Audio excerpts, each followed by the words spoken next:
my duty as President of the Philippines. So help me God. Ever since the media and elected officials have crossed paths, they've been inseparable. Kung titignan natin, halos wala kang makikitang democratic nation na walang media at the forefront of its electoral process. Tuwing merong kampanya ang isang partido o kandidato, one thing will always prove crucial. Always, and that is image. How one is perceived.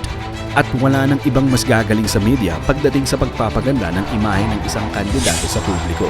So when you say media, ilang tao ang pinag-uusapan natin dito? One? 1 dozen? How many people does it take para magpatakbo ng isang well-oiled production team or staff? To give you an idea, this video will show you the composition. Then iisa-isahin natin ang workload ng bawat member ng Publicist Team.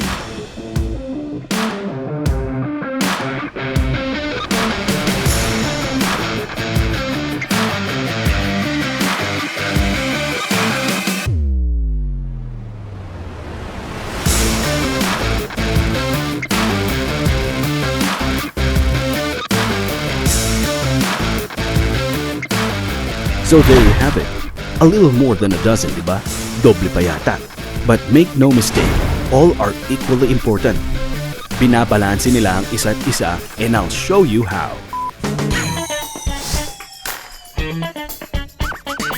Pagdating sa campaign, ang nasa ibabaw ng listahan ay publicist. Ang work ng isang publicist ay paggawa at pag-manage ng publicity mo bilang isang public official. Much like the same work they do for celebrities. Right off the bat, siya ang best friend mo. Kung meron ka ding gustong iparating sa iyong mga supporters or contributors, your publicist will handle it. All of this ginagawa niya while handling 4 departments: the media production, social media, communications, and the mainstream departments. Production manager. Big boss ito sa set. He or she plans, coordinates, and controls all manufacturing processes. Kung kailangan mangyari ang isang bagay, siya ang gagawa ng paraan. At the very least, siya ang mag-a-approve ng proseso. Picture an event organizer for a wedding and a marriage counselor in one. Tagapadala ng lahat ng key players under one roof kumbaga. Executive producer. The executive producer, or EP, oversees the producer's work. Hindi parang boss na binabantayan ng mga tao niya ha. More like overlooking things on behalf of the studio, financiers, distributors, etc. He or she makes sure na ang film or show or campaign, perhaps, sinisigurado niya na ang deadlines ay matatapos on time. And more importantly, pasok sa budget. That's where the executive producer really shines. He or she keeps the ball rolling through good negotiating skills. Director.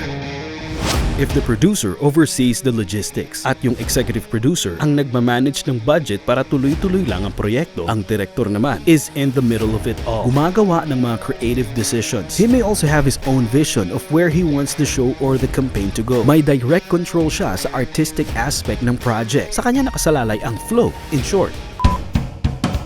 Writer. Siya ang sumulat nitong video na pinapanood nyo ngayon. Pretty straightforward itong trabaho na ito. A writer should possess excellent skills sa pagsusulat and oral communications. Samahan niya ng determined attitude, ability na tumanggap ng kritisismo, and that thirst for additional knowledge. And you have a gem that you can add to your entourage anytime, anywhere. Some would argue that they are the beating heart of your party. Who makes your speeches? Sino ang nagbibigay ng flavor and humor and sometimes even wit to those same speeches? They are the men and women at the tip of the proverbial spear, whether it's for the battle on the campaign trail or the podium. Segment producer. The segment producer specializes in managing short segments of a TV program. Ideal sila kung gusto mong makilala ng bansa ang mga members ng iyong partido. Yung kanilang specialty includes scheduling interviews para sa iyong party members. And with the aid of the station's crew, they can make it all seamless viewing experience para sa iyong supporters and contributors, which is the point of their jobs. Social media manager. 21st century na. Almost nobody in the voter-rich urban environment have been left untouched by Facebook, Twitter, or Instagram. Perfect venue para sa inyong political ad campaign. Ang social media manager ang tutulong to increase awareness about your party or any advocacies close to your heart. You can maximize your reach sa iyong voters. Who doesn't want that? And with a good social media manager behind you, achievable ito. production assistant.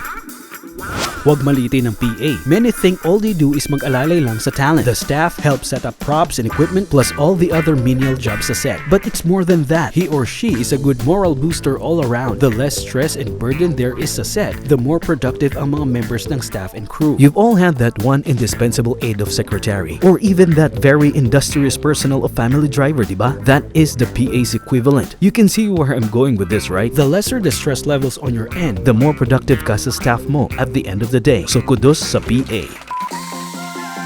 Researcher. You will be familiar with the usage ng researchers sa inyong mga political activities or events, constantly feeding you much needed data para ma-formulate ng team mo ang winning strategy ng inyong kampanya. Saan man kayo sa bansa. If writers are your shock troops, your researchers are their backup. Remember what I said in the beginning about how they balance things out? They also complement each other's work. Cameraman. Kung ang direktor ang may creative vision for the film, show, or campaign, it is the cameraman who makes that vision into reality. Aside from that, eksperto siya sa pag-setup at pag-operate ng iba't ibang equipment. Pati na rin sa planning, preparing, at pag-rehearse ng scenes. You're going to need that cameraman to make your scenes authentic and believable. And that was only the media production department. We've only just scratched the surface. It cannot exist or gawin ang lahat on its own. To complete the job, it needs the help of the social media, communications, and mainstream departments. Social media department. The social media department handles anything na may kinalaman sa social media platforms such as Facebook, Twitter, and Instagram. Everyone's on at least one of them these days. At since this is a fact, it is only practical na gamitin mo at pakinabangan ang lahat ng features nila. For example, stories. Whether it's the ad story feature in Facebook, Instagram's Your Story, or just plain putting up an article on your fan page or some other way. Ang objective, iisa lang. Ma-update ang followers or just your regular netizens on what you've been up to. It's also not a bad idea for transparency, diba? The more everyone knows about what you have been doing, the lesser the reason for them na mag-imbento ng sarili nilang haka-haka. At higit sa lahat, it's the truth for everyone to see. Researcher. This is probably the most familiar person to you by now. As you will know, sa kanya manggagaling yung topics that your story writer posts online for you. Blasting and boosting. Social media blast. Ito ang paraan para ang post mo ay makahakot ng most numbers of followers. Ang pinaka-common example, you see something you don't like or alam mo na mali. You post your comment about it on their Facebook page or fan page and it's going to show up on your friends and followers feed. First, a friend shares your post. Tapos ang kasunod nito, maski total strangers ay followers mo na. And pretty soon, naikalat mo na sa masa ang mensahe mo. Boosting is similar, pero employed as more of a marketing tactic, which also works well in the political arena. Simple ang konsepto. Magpapalagay ka ng iyong paid ads sa timeline ng mga tao na non-followers mo in order for you to gain more exposure for you. Kami na ang bahala na mag-provide ng manpower for your marketing needs. Social media management. Having our social media managers on standby, this should be a walk in the park. With them, pwede namin i-manage ang inyong social media accounts on every platform available. Rest assured, our people can answer every question, handle every comment, and connect you with your followers para makarating sa kanila ang inyong mga mensahe. We can guarantee na kaya namin kayong bigyan ng maximum coverage at exposure sa social media. Communications Department. Our communications department will be more than able to assist you with handling your directory. Location maps specialized para hanapin ang isang specific location, even your schedules, so walang malilate sa mga sponsored events pati fundraisers. We also have staff para tulungan kayo sa inyong accommodations, land and air transportation as required. And if needed be, security for your people as well as additional na research personnel for those out-of-the-way venues for your events. Mainstream Department. This is our bread and butter, so to speak. With the full force of our network plus our media partners, garantisado ang full media exposure nyo sa TV, radio, and print media. Production Designer. They are credited for the visual concept of a film, TV, or theater production. Tagapili sila ng design style na gagamitin depende sa set, location, lighting, camera angles, at costumes. Close coordination siya with the director and producer. Wardrobe Stylist. Kilala rin bilang fashion stylist, sila ang consultant who gets to choose kung ano ang susutin sa mga fashion editorial features, print and TV advertising campaigns, music videos, concerts para sa mga models, celebrities, at even among public officials. An example would be during the President's Sauna, which is the trend lately. Kung maganda ang outfit nyo, siya ang inyong pasalamatan. Kapag umani naman ng batikos ang inyong kasuotan, pwede nyo rin siyang sabunutan. Art Department Assistant. Dahil under siya ng isang art director, the art department assistant get to work closely with the production designer. Together, binibigyan nila ng certain feel or overlook ang isang film. Set design. A set design ay nagbibigay ng isang scene or backdrop sa isang production, be it for television, film, or even a political event. Hairstylist.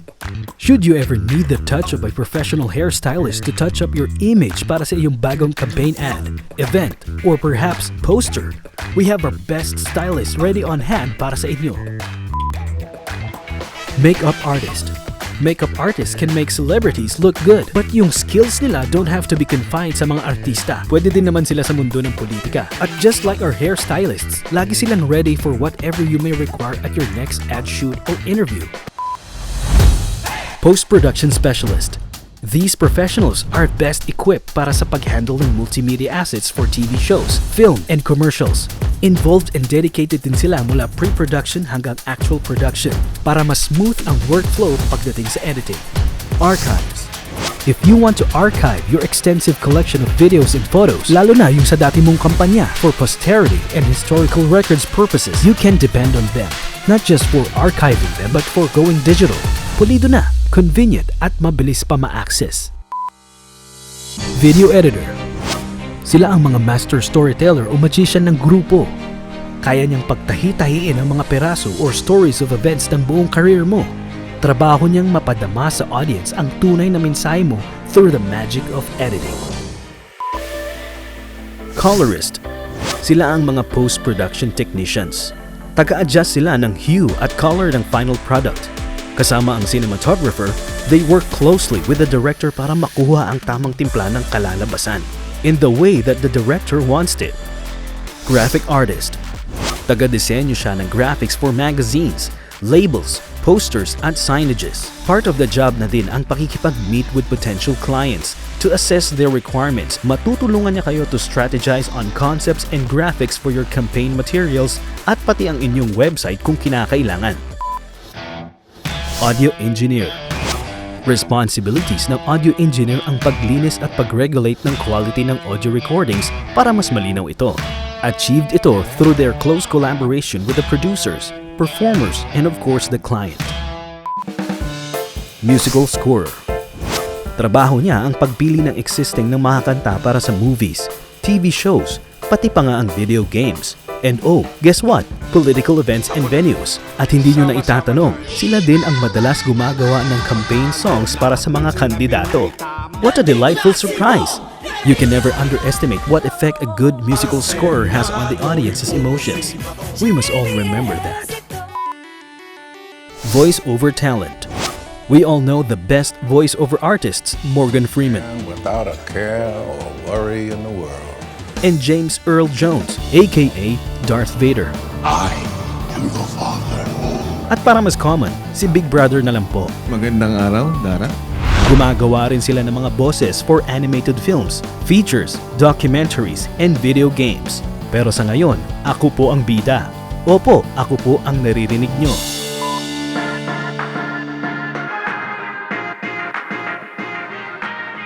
Probably one of the last people to work on a film or TV show when everyone has packed up at nag-uwi na. A multitasker, marami pa rin kailangang gawain. Schedules, preparing at tracking ng invoices, pag-assist sa production staff. Even though karamihan ng work ay administrative in nature, meron ding trabaho sa set na physical. But the good post-production assistant takes it all in stride.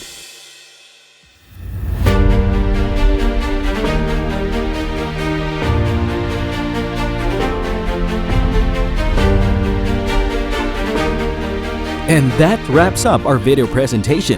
We all hope na klaro ang bawat item na pinaliwanag. Maraming salamat and have a good day everyone.